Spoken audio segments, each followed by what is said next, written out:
Well, hello, and welcome to another edition of the eCommerce Evolution podcast. I'm your host, Brett Curry, CEO of OMG Commerce.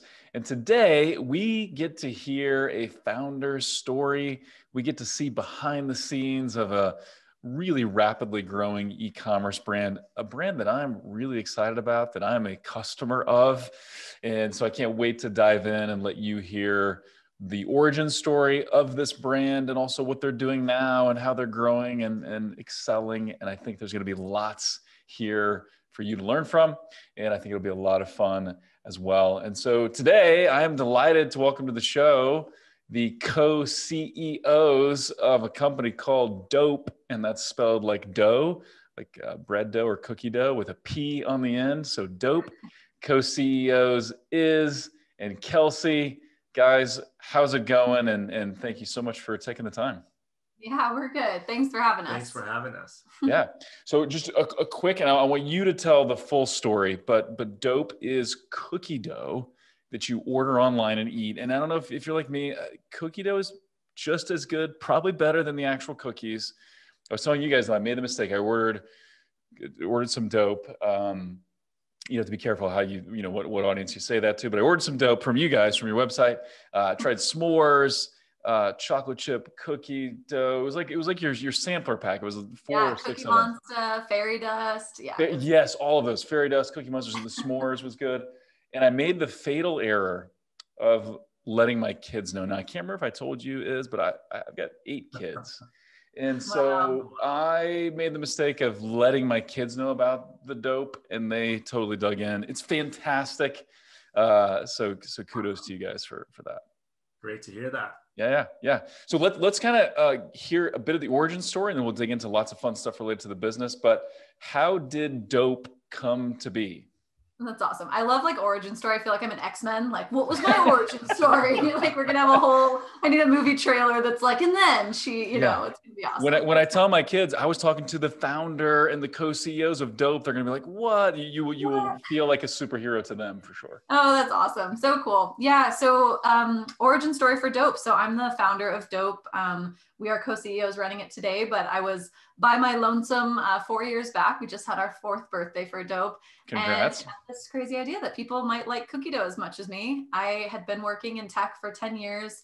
Had not any experience at all in the food industry, aside from working at Nestle Toll House, like cafe, you know, being a cookie cake decorator when I was 15. Nice. Jumped into corporate America with my time at Intel, and really just like dove into that, and had lost a lot of those like outside passions, the stress and anxiety of corporate life. I leaned on alcohol and ended up developing a really unhealthy relationship with it over those years, and lost sight of all those other things that I loved in life. And so I got sober in 2015, which was like the best. Congrats. Yeah, thank you. It's amazing.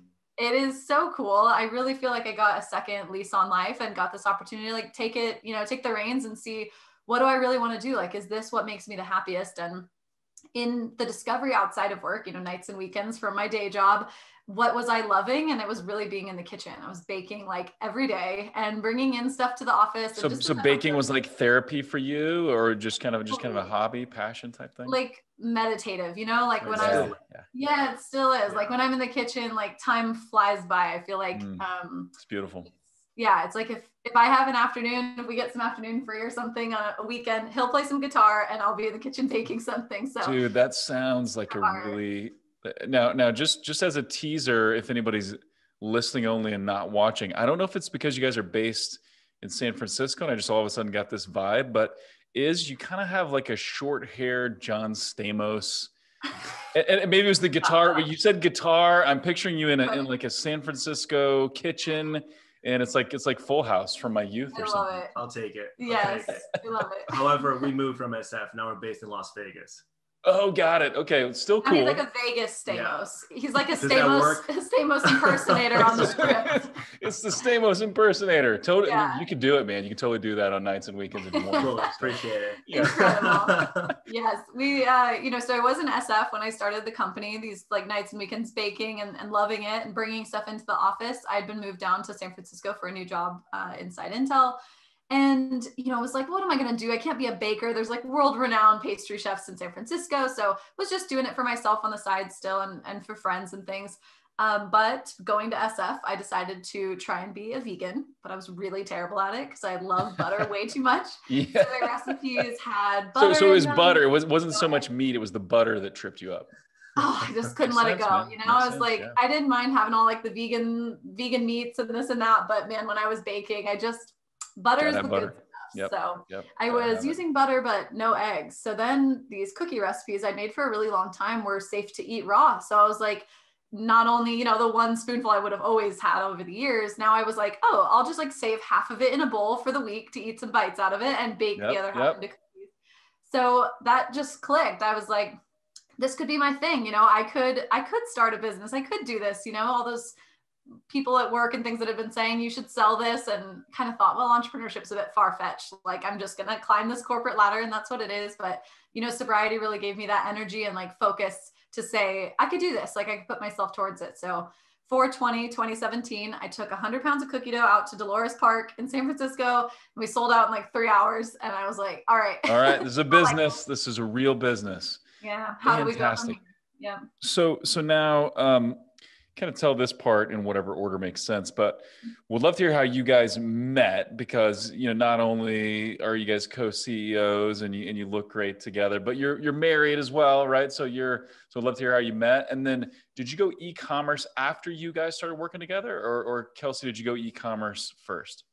Yeah. Do you want to tell the story yourself? It's way funnier when you tell it. Yes, we have like, now we went from origin story, like hardcore beginning, to like romance novel of how we met. We're diverging a little bit. So you guys have to write a book at some point. This is just a must. E-commerce tips coming later. Love now. Okay. We were in San Francisco, and I had, you know, really focused on brick and mortar in the beginning. So it was like 6 months into the business that I got an opportunity to open a store on Pier 39, like famous tourist pier in San Francisco. Yeah. I'd gone there as a kid. So this idea that like, wow, I could have my own concept like on this famous pier, I'm all in. So I had done that, started to build up some staff. And so we had a co-working office. So we were in a co-working office called The Vault in downtown San Francisco. And so was this guy. And I was very busy running my company. So I just had this kind of running joke with you know, my employees and staff and whatnot, that like, there's this cute printer boy that sits near the printer. We just kind of joke like, it's printer boy here. Yeah, printer boy. That's awesome. Yeah. Near the printer in the office. So he'd walk by and I'd pretend to faint or something if we're working in the common areas. And you're like, you look just like John Stamos. I said that, right? Yes, I thought he was so cute. But, you know, just when and this is what they always say to women in particular, because we're all excited about meeting the love of our life. And it's like, when you're not looking for them, you'll find them. Yeah. You know, that's actually absolutely what happened. When you're baking cookie dough and no one is watching, you will find actually everybody was watching at that point. What a cool story. So you're baking, you're running a company, you're managing employees, you got your dream location on Pier 39. And so who and we got to get to e-commerce, but I want to know who made the first move here. Who really, do you guys remember? I assume you do. Yeah, yeah. It was him. Yeah. Nice. He said, you know, we were eating lunch by chance the same day in the co-working office, like shared lunch space. Yep. And he said, you know, can I take you out to lunch tomorrow, after we had kind of chatted while we were eating? And I was like, is this like a business thing? Like, does he want like DoughP to cater for their company or something? I wanted to keep the mystery going, you know? Yeah, like, dude, that's I'm not a good gonna be super clear here about my intentions. So let's go and see how it goes. Yeah. And so sure enough, it was great, but like a quick. It's really like good online marketing. You're trying to get the easy yes, right? Just ask a simple question, just lunch, no big deal, just lunch, and then it's like. Listen, you don't know until you ask. That's why customer research, market research is so important. You don't know until you ask. So I asked. So true. Good job, Iz. Yeah. That's awesome. Thanks. Kudos to you. So but it was really interesting because I was born and raised in Brazil, and I moved to the United States in 2017 after having an incredible career in civil engineering. I went to school for civil engineering and became a project manager for a construction firm, but I was just tired of Brazil. I wanted to raise a family somewhere else. And I decided, okay, I'm going to study at Berkeley. So I came here and studied at Berkeley for a year, got a job offer in SF, and that's where we met. So it was a really interesting serendipitous moment for both of us. Both of our lives like took us to SF right at that time. So very cool. So Iz, you clearly have this organizational, operational skill set. Kelsey, you know, you're very creative and very passionate, and you make all this stuff. So it seems like a really beautiful match there. So So kind of talk about what's the day-to-day of Doubhp look like now, and how do you guys kind of work together? Yeah, I mean, I think that path you mentioned, so going from brick and mortar to e-commerce, was absolutely prompted by Iz's joining to the company. It was these skill sets that we saw in each other naturally as we were, in a relationship and then married. Like, the conversations were really awesome to say, like, anything I had a question on that was ops or finance related, that was like totally his wheelhouse to jump in and help me. And those were the spots I feel weaker on. So it became really natural in like late 2019 to say, what do you think about like just coming on over and just joining this Doubhp thing and seeing what we could do together, and put our eggs in this basket that we really thought we could create something great. So that organization mind, he was able to say like, okay, we're doing catering and wholesale and the storefronts and a little e-commerce. And it's like, what did you say? 2020, it's going to be the 2020 is the year of focus. That's what I said in November of 2019. Oh, wow. You didn't realize how right you would be.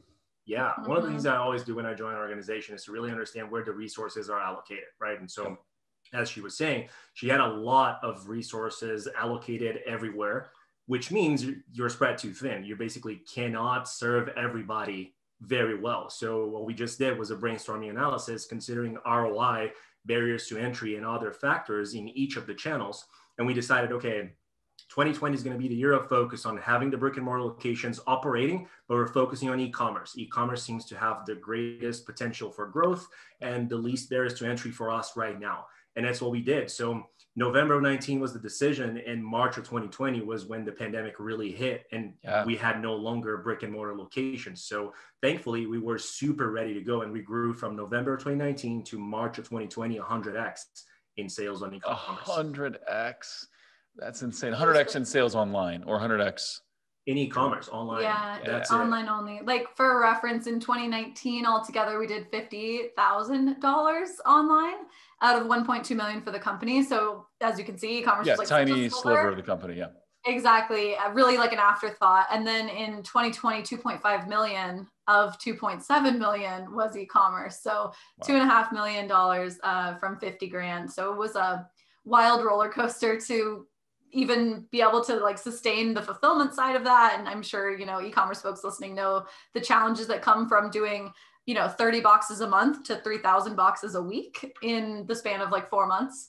Yeah. And your product is not super simple to ship, right? It does have a long shelf life, but it's still food. You have to protect it slightly differently. And it's shipped with ice, right? Dry ice was in the container, if I remember correctly. And ice packs, ice packs, yeah. So can you talk a little bit about that? Like, what was that process like of ramping up 100x your orders online? Was that just a lot of sleepless nights for Iz and a lot of baking? Literally a lot of sleepless nights, because at the time we were using graveyard shifts with our staff to mix the dough and pack the orders of the following morning. From our store staff, like in the physical brick and mortar overnight. Yeah. So it was literally a lot of sleepless nights, and it was I cannot say it was smooth. It was not smooth. It was a lot of learning, but I think one of the greatest strengths that we have as a company is to be really nimble and be really good at pivoting and learning and figuring it out as we go. And so from November until March, we were ready to ship all the 3,000 orders a week. It wasn't easy, but we were ready to do that. Yeah. What were some of the successful pivots you guys had to make? And obviously the pivot from being mostly dependent on brick and mortar stores to being fully dependent on e-commerce was a major pivot that you were planning on doing anyway, but the pandemic certainly forced that to happen at a much more rapid pace. But what other pivots did you guys make that, looking back, you said, wow, that's really cool that we did that? I mean, all the elements that came to fulfilling that, right? Or following through on the decisions from it. So while we didn't expect to shut down the brick and mortar side, we thought we'd get, e-commerce would be a nice sizable channel. Because of the pandemic and the slowed traffic after that, we made the decision to close down our final storefront in October of 2020.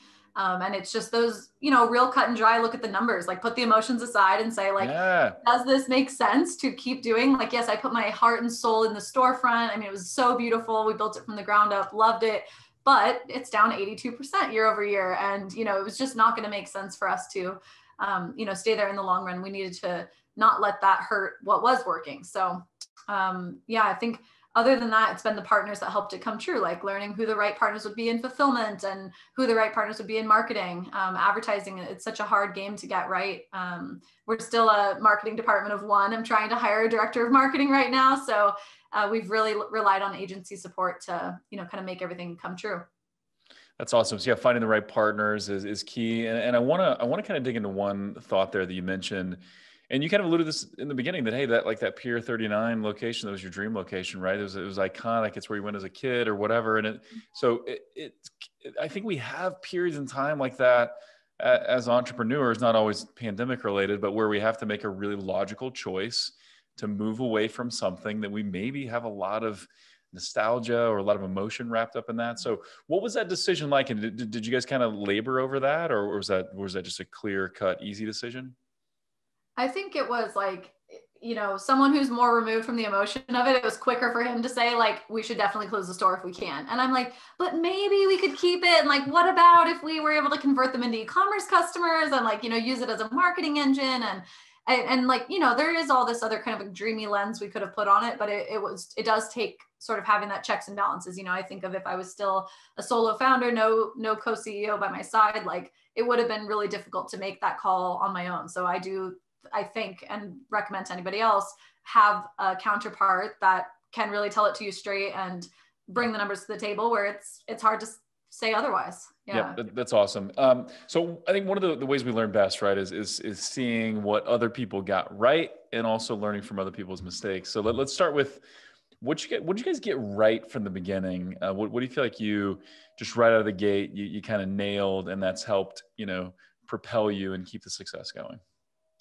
I mean, the product. We can start with the product. Yeah, the product. I haven't changed the recipe in 4 years. So yeah. Wow, no change the recipe in 4 years. That's awesome. Now, are you adding new flavors, or did you kind of launch with all those amazing flavors? Adding new flavors. So we've had the core 4, like the one you got in the sampler pack. Those 4 have been around, pretty much since day one.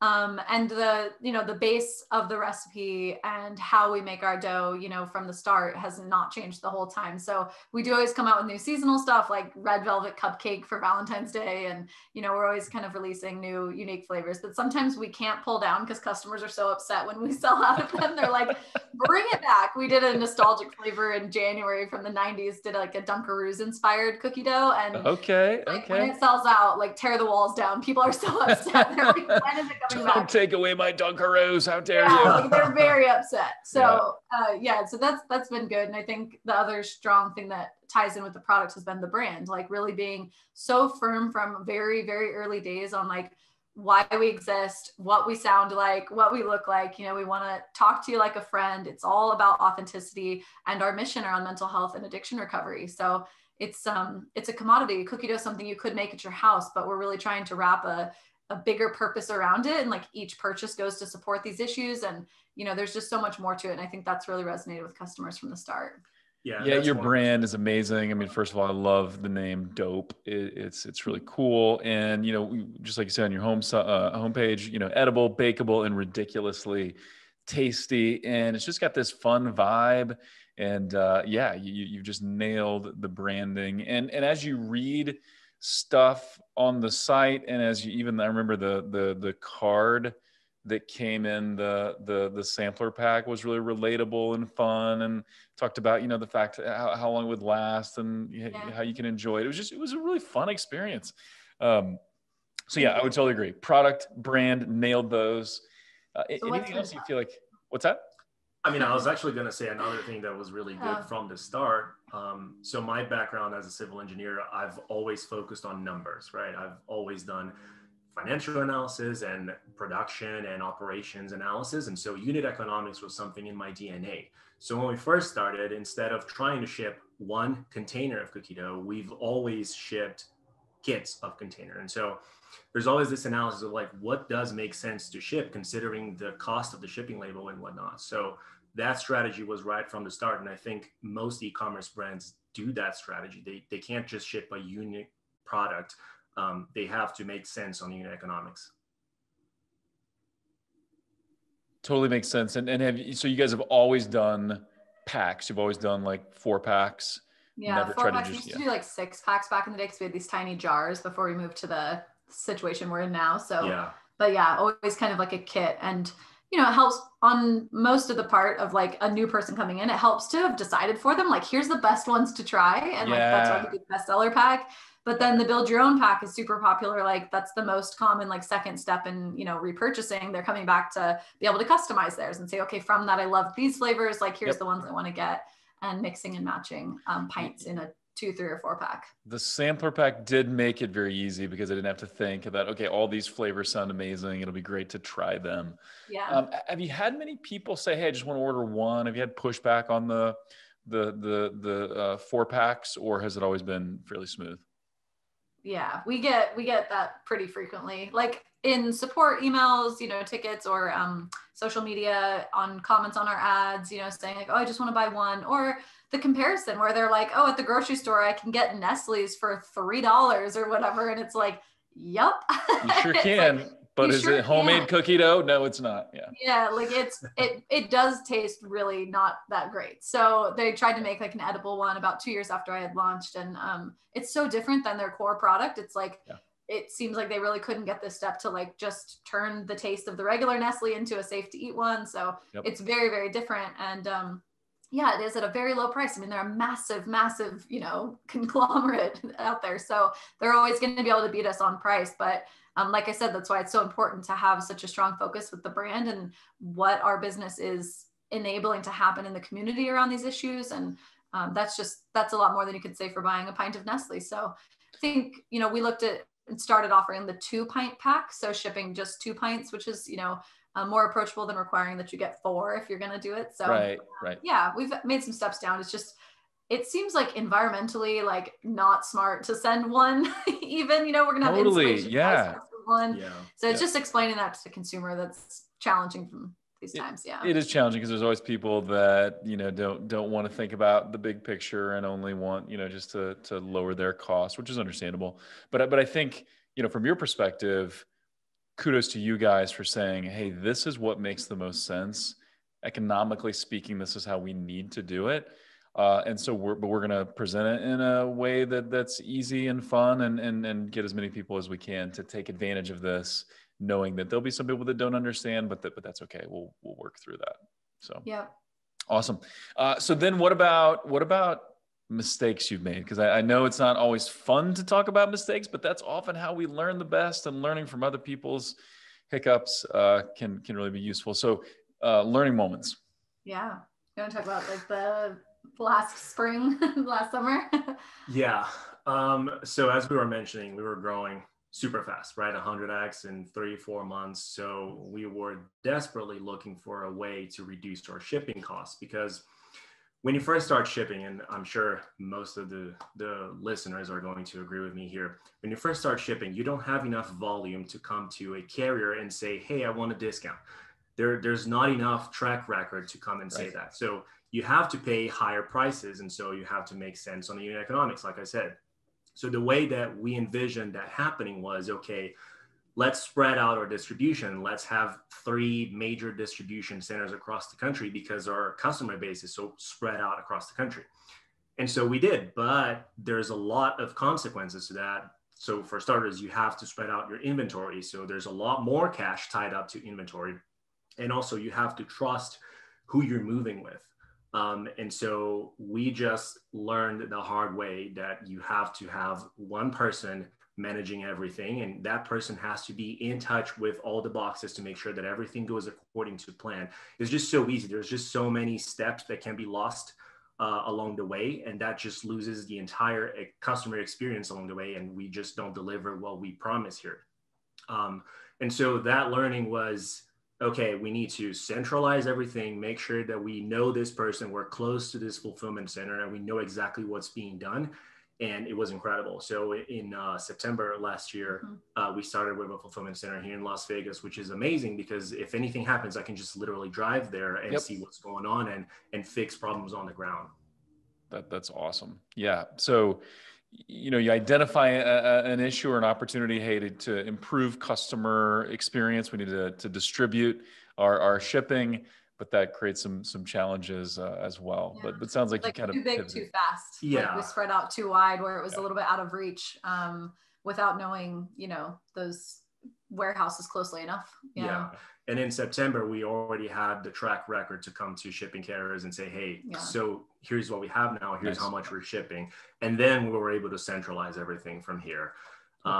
I think it was a really interesting learning experience that I would like to share. Please don't spread out your inventory too thin, too early. Yeah, before you need to. Yeah. Especially with your inventory, because it's perishable. So I would assume that could have maybe led to some issues as well. When we were like getting the inventory back from this sort of widespread ordeal, we literally had a dry truck and a frozen truck. One was supposed to get the boxes and insulation, everything. That was supposed to get the cookie dough loaded backwards at the warehouse. They loaded it backwards and shipped it out from the East Coast with our cookie dough in the middle of the summer in the back of the cold boxes truck. And not cold cookie dough. Thank you. They're like these boxes showing up cold doesn't seem like a good sign. Wow. Yeah, it was wild time. So we went through some more like, one of our first like expensive mistakes. I made a lot of small things here and there over the years where it was like, oh shoot, I wish I had done, a different cart for my catering thing or something. It was just so small. And these really got into some serious times where you're talking, hundreds of thousands of dollars that can be in jeopardy. Yeah, which is super painful and can be sometimes like mentally, emotionally crippling, but sounds like you guys pivoted nicely from that. And now you've got your warehouses in order and you've got your discounted shipping. And so you moved ahead. Obviously you want to avoid stuff like that if you can, but we can never avoid all of it. So you just got to learn from it and move forward. Right. And any other takeaways from that? No, yeah, I think that's the biggest takeaway from that experience. Yeah, I mean, it's not from this experience, but another thing that I would like to share that helped in this experience and other experiences is contracts. Contracts are just the life of the business. And most entrepreneurs that I know don't like reading contracts. They think it's overwhelming. There's a lot of legal stuff. Yes, that's true. But at the same time, that's what's going to regulate the relationship you have with your vendors and clients. And if you don't pay attention to it and don't negotiate the material points for you, you're going to be in trouble in case anything goes wrong. And it may. Yeah. And it's likely to. I think I had such glossy eyes at the world. I really thought like, oh no, these people seem great. Or I got like referred to work with them. And I really, before Iz joined, like, I'm ashamed to say this because no one else should do this, but I didn't read a single contract that I signed probably in those first, 3 years of the business before he jumped in. Like even the Pier 39 lease, like I really don't even think I had a lawyer look over that lease. I was just like, if I need this space, this must be what I need to sign. And I signed onto a personal guarantee and, all these things that now with his eyes looking at a contract would just never go. So that ties in with like a nugget of advice I would have too, is like, don't wait too long to bring someone to the table at the same kind of stakes as you. It's really easy for founders to be hoarding, and like just wanting the company for themselves and not bring on a co-founder. And I created it so I can keep doing it alone. But I just, through the years, just couldn't find someone for what we were able to pay that had the experience and dedication that I really needed. And, that caused some issues on certain areas that he's really strong in now. So yeah, I love that. Bringing on the right strategic partner can make a huge difference. And and I'm really glad you brought up contracts, and I'm really glad you were transparent there, Kelsey, because I tend to, now I understand, we have 50 people on our team and lots of things going on. So we pay close attention to everything, but I tend to be more like you, Kelsey, where it's like, no, man, we're building stuff and we're growing, we're making deals and it's all going to be fine in the end. And you can do some really stupid things if you focus on that exclusively. So you got to understand your contracts, because almost all contracts are negotiable, right? Even that Pier 39 contract, you could have negotiated that. Thankfully it all worked out okay, but that's awesome. Cool. Any other mistakes? I know it's kind of painful to talk mistakes, but any other learning points that you want to highlight? That was a great one, by the way.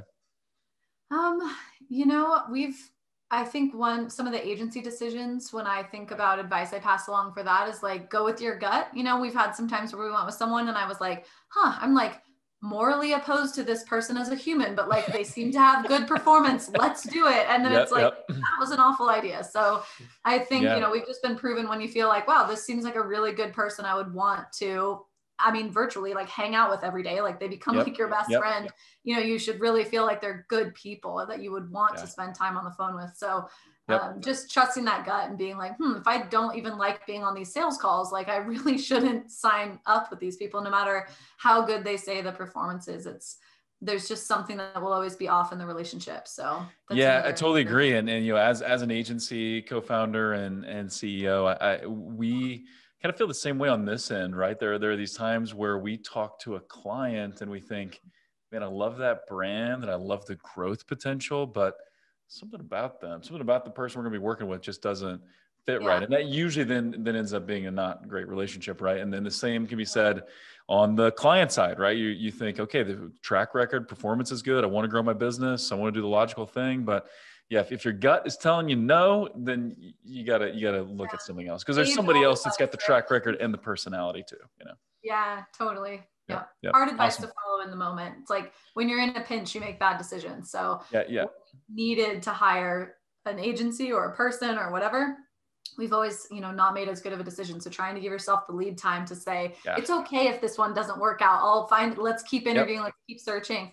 I've been interviewing for this director of marketing position for how long? 2 months. Just over 2 months, I think. Good. So I mean, good that you're being patient. We're actually looking to hire a marketing coordinator right now. If anybody's listening, hit me up. Nice. But or hit up DoughP as the marketing director, hit up Kelsey and Iz there.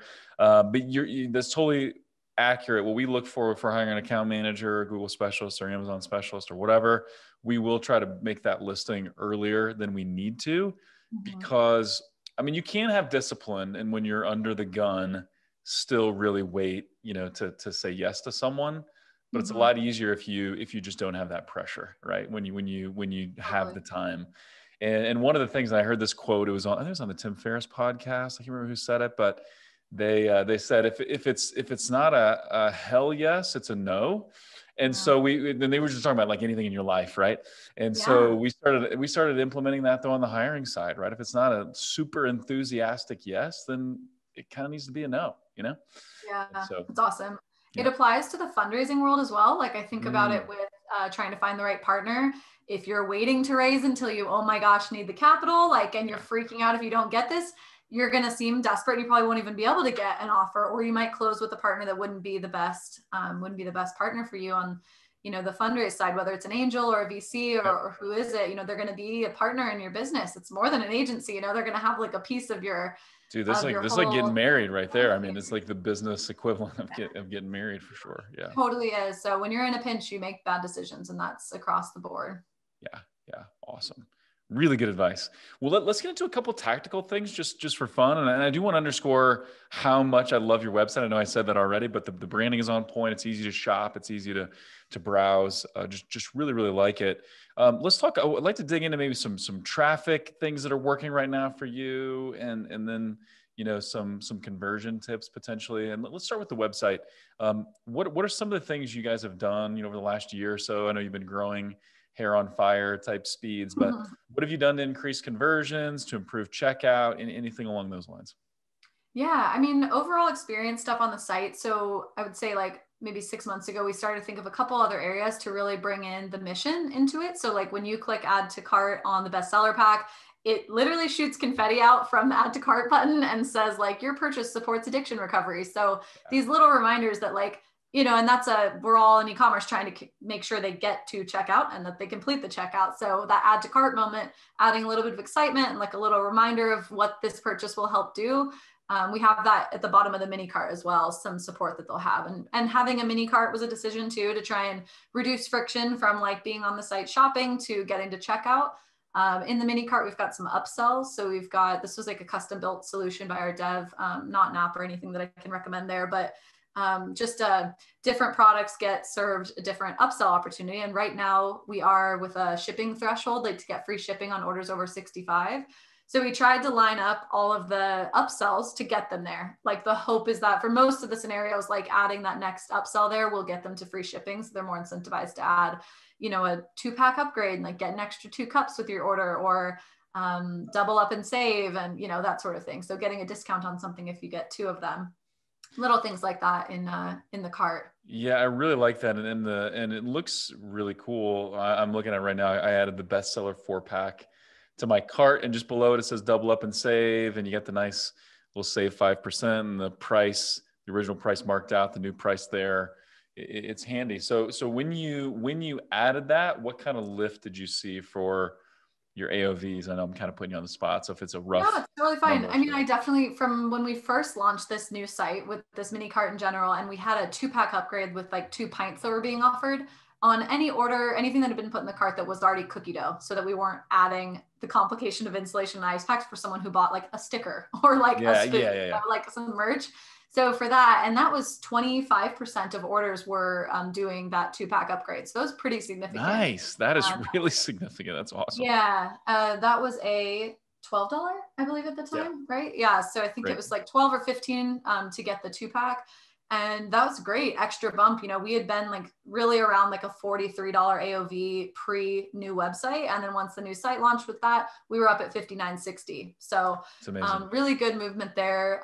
We've, you know, juggled back and forth with the shipping, like having, you know, there's this option to kind of bake some of it into the price and have free shipping, or you know, what we need to do on the entry SKU to make that more affordable for an entry purchase. So there's an app. This is a fun like app tip that we're going to start using called Ship Scout. So a way to A/B test. Scout. Nice. Yeah, A/B test shipping prices. So ooh, I like that a lot. Yeah. Right. It's like these little incremental things, because if $7.95 versus $9.95 has a, you know, 20% higher conversion rate, like great, it's totally worth it. So we just have to figure out kind of what that trade-off is and how significant it would be. But that's a great app. Some complications you'll need a dev's help for if you have other areas around your site that are mentioning, you know, free shipping over X amount or what the shipping price is, but all doable with some help of a amazing wizard developer. Yeah. And it sounds like you guys have been playing with not just the number of cups in a shipment, but also the size of the cups. I see 5-ounce cups, 16-ounce pints. Any learnings there? Did you launch with just one size originally, or any learnings that you've gained from that? We've always had 2 sizes. Yeah. Okay. So when we first started this, like I said, in November of 2019, we still used plastic jars, and she had already started to do these plastic jars at the store. So what I did was, okay, we already have these, our staff is already trained to do this size. So let's try and do these 2 sizes. She already had the 16-ounce and was a 4 and 12. Yeah. Oh, the little 12? Square glass Talenti looking jars. Okay, well, yeah. There you go. 4 and 12. Plastic, but yeah. And it worked quite well. Everybody kind of already knew, everybody that knew the brand knew the sizes that we used to serve in. So it kind of worked. We just moved to a 5 and 16-ounce because it is more widespread use of the 16-ounce cup and a 5-ounce cup versus the 4 and 12. So it's easier to get the packaging and easier to source. And also in the minds of the consumer, it is easier to assimilate the 16-ounce pint versus like a 12-ounce. What is this? Is it big? Is it small? How many servings? Yep. Yeah, 16 people are like, oh, like an ice cream pint. You know, they kind of get it. Exactly. Yeah, that pint really clears it up for sure. Yeah. Curious. So I noticed you got Shop Pay on the site, and I buy from a number of Shopify stores, of course. So I enjoy using Shop Pay as a consumer. When you guys added that, when that came out, did you guys see a bump at all? And do very many people utilize that? Yes, a lot of people utilize it. I think we're like 70% Shop Pay checkouts, nice. And then like the probably 20% is PayPal. Okay. Maybe 25. So maybe a little bit more. That's on crazy. PayPal, but right, we have PayPal does this store cash campaign. I don't know if you've ever heard of any vendors with this, but like they have a some code on our site, like a snippet on there that identifies if someone visiting the site is a PayPal customer or not. And they'll get an email saying like, here's $5 to use, $5 store cash to use at Doubhp cookie dough if you want to go back and make your purchase. Nice. So that's been pretty amazing. And what is that called again?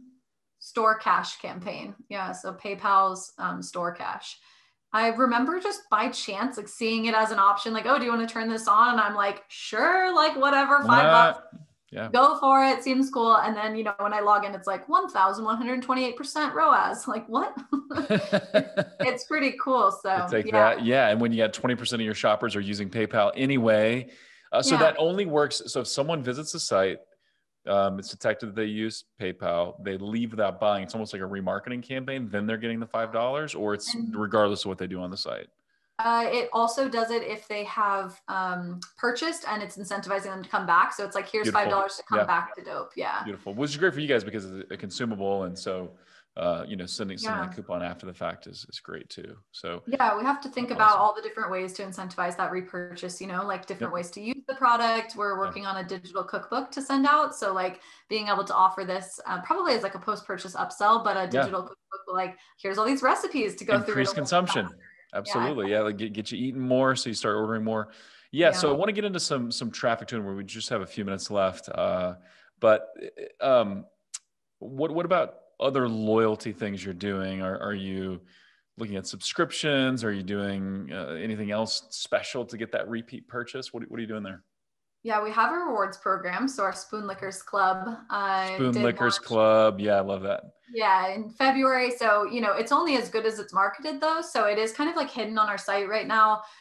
Somewhat of a soft launch, if you will, while we got all the rest of the email flows and everything in place for that. So, like a birthday bonus point email and things that'll come out in that regard. So there's a little bit more like tight knit integration that we need to do to really make it come to life on the site. So at every point you're like excited about coming back and knowing how many points you're going to get for a purchase. Subscriptions are interesting. It's been like this debate of how much cookie dough is feasible to get delivered to your house every month. So what we did release, it's literally down in the footer. It says curious with a question mark, and it's a secret cookie dough club. So we've been doing this to our own audience to share out that they can join this cookie dough club. It's going to be a post-purchase email as well for those after their first purchase to know they can get this. It's $29 instead of $39 for 2 pints, and it's free shipping.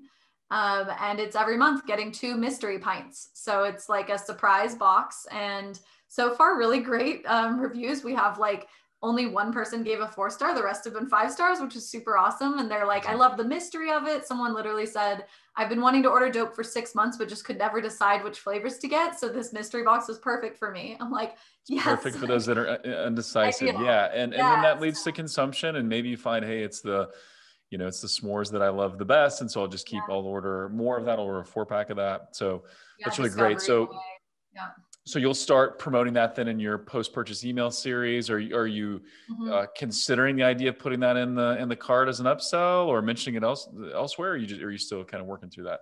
I think it'll be after your first purchase. So we like this idea of, okay, they've gotten to try it and now like here it is a little bit broader. And then it's also, we're open about it on our social media. So if you're starting to follow us on social, you'll see it.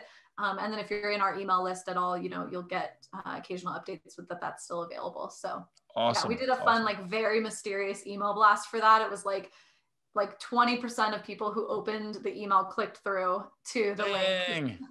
We put just full on like curious and like all this mystery and stuff, like take a look, so you had to like click in to even understand what it was. So it was pretty fun. What are these cookie dough people up to? I got to find out. And so really stoked that curiosity. Our subscriber base like that single day. So it was pretty cool. Wow. So let's transition and talk traffic just really quickly. What are some of the traffic wins you've had over the last year or so? What's working and what are you kind of excited about for the future? Physical traffic, we're stoked to be in Vegas because it's much lighter than traffic in San Francisco. We have leaned on ads to really drive traffic to our site historically since we started, if late 2019 is historic now, but the real game changers have been organic stuff that's happened. So like Jason Derulo posted a TikTok with us and like for 7 days in a row, we had like 25,000 in sales. It was just really got this crazy push. So, and we were seeing, it was all from like search, people leaving TikTok, Googling Doubhp, finding us. So it's really neat to see kind of like when you're feeding this funnel, how effective everything else works. And it does take that push on, organic stuff that takes place like that, which is awesome. Like, I don't know how he found Doubhp, but that's super cool. Chrissy Teigen just posted with Doubhp yesterday. 2 days ago. Yeah. I think it was 2. This week's been a blur on Tuesday. And, it's like super cool to see what people are willing to do when they just see someone they love with it. They go out and search for it and do it. I mean, we've had way better success with any of the organic stuff that's happened than honestly most of the paid influencer work we've done. And we're pushing into a bit more with press this year. So we just hired a PR agency and I think that's the best thing for us with driving traffic to the site is like, getting really interesting things for people to talk about where it's, you know, exciting and unique and gets more eyeballs on our site, because then Google and Facebook, they can all work their magic. Granted, iOS 14 is trying to ruin our lives, but like, it is. I said on Yeah. LinkedIn the other day, I'm like, does anyone else feel like iOS 14 is like our Y2K for e-commerce managers? Like, Dude, it's kind of feeling like that. I mean, things are still going well here, and obviously we're just at the time of recording, just a few days into the iOS 14.5 release, but things are going to probably get weird for a little while. So we'll see what happens there. But yeah, a couple things there. I think your brand is perfect for influencer marketing. We don't do influencer marketing, so it's not my area of expertise, but I've interviewed a few people on the podcast that are great at it. One is Sean Frank from Ridge Wallets. He's got an amazing influencer approach that he teaches. But yeah, who doesn't love cookie dough? And also it's so fun to talk about cookie dough. So I think influencers could be lining up. Is that something you're kind of planning on? Is pursuing some influencers potentially? Yeah, we are working in that realm. And I think, you know, one tip I have for anybody trying to do this, find people that are really excited about your brand. Yes. I was just talking to another e-commerce founder who literally just goes through the Explore on Instagram, you know, so if someone's showing up in like reels and stuff, they always have pretty good engagement, like search for your topic related to your store, see some of them, he just DMs each of them, paid promo, paid promo, paid promo. And so some of them, though it's kind of a heavy lift to do this, many of them with like pretty good engagement are like, oh, how's $10?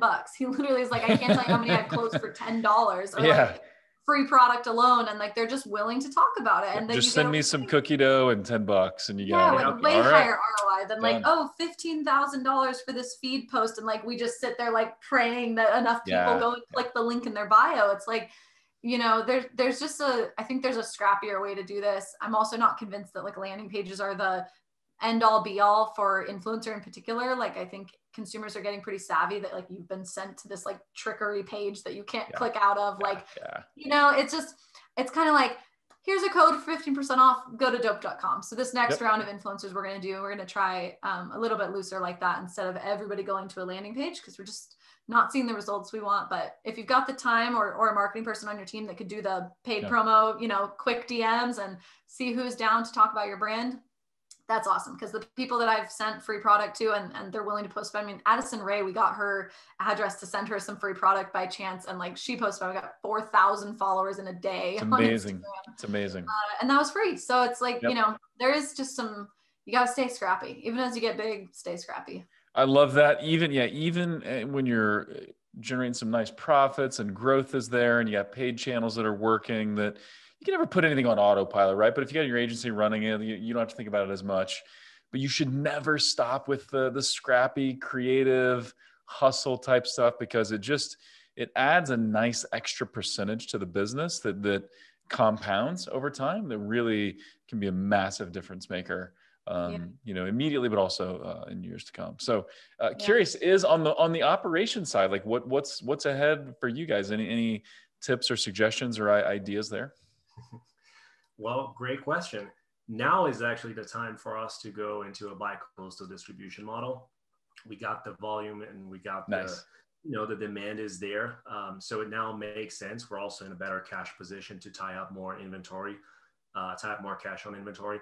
So this is what's ahead now. We are actually on the hunt for a co-manufacturing facility on the East Coast now. Nice. Anyone's listening, interested. Co-manufacturing. Yeah. If you're listening, if you know people, hit up Is and Kelsey, or hit me up. I'll connect you. And so it's really good stuff. Well, guys, this has been a ton of fun. I love hearing the story. I could keep talking to you guys like all afternoon. This was a lot of fun, but I'm sure that we've made people's mouth water a little bit, not just for good, you know, e-commerce growth, but for some cookie dough, for some dope. So if people are listening or watching and they say, okay, I got to give this a shot, where can they go to get themselves some dope? Yeah, DoughP.com. So thank you for spelling it out in the beginning, because people do get confused listening to this. If it's DOUGHP, it's like dough with a P on the end.com. And we're at DoughP on Instagram and Facebook. And we're on Eat DoughP on TikTok, which has been super fun. So oh man, I would love to hear at some other point how TikTok, just really quick for 30 seconds, how's TikTok going for you? TikTok is incredible if you have something other than just pushing your product to talk about. So for us, like tons of the mental health stuff, there's sober talk, like there's a whole sober community on TikTok, really leaning into that. I mean, the comical, funny stuff has done great. Behind the scenes has done incredible. So in our fulfillment center. Are you guys, so you got to do like, there has to be a TikTok, and I'm not a huge TikToker, but my oldest son is for sure. There has to be, you guys have to do a TikTok is with you playing the guitar, Kelsey, you baking in the kitchen. There's got to be some concept there that would really work. Yes. I like that. Yeah. Right. It's really a storytelling place. You know, the algorithm rewards you for like telling a story and having something interesting that people want to see. So yeah, the ones of like my story, I've done some like green screen in front of the Shark Tank clip and stuff. So nice. It's just people like to know there's someone behind the business. So put your face out there, get funny, do weird shit, see how it goes. Exactly. I love it. I love it. Guys, this has been an absolute pleasure and a blast. Thanks for taking the time, and thanks for being so open about DoughP. Yeah, great to meet you. Thank you. Thanks for having us. Thanks, guys. Absolutely. And as always, thank you for tuning in. We'd love to hear from you. What would you like to hear more of on the show? And if you haven't already, we would love that review on iTunes. That helps other people discover the show. And with that, until next time, thank you for listening.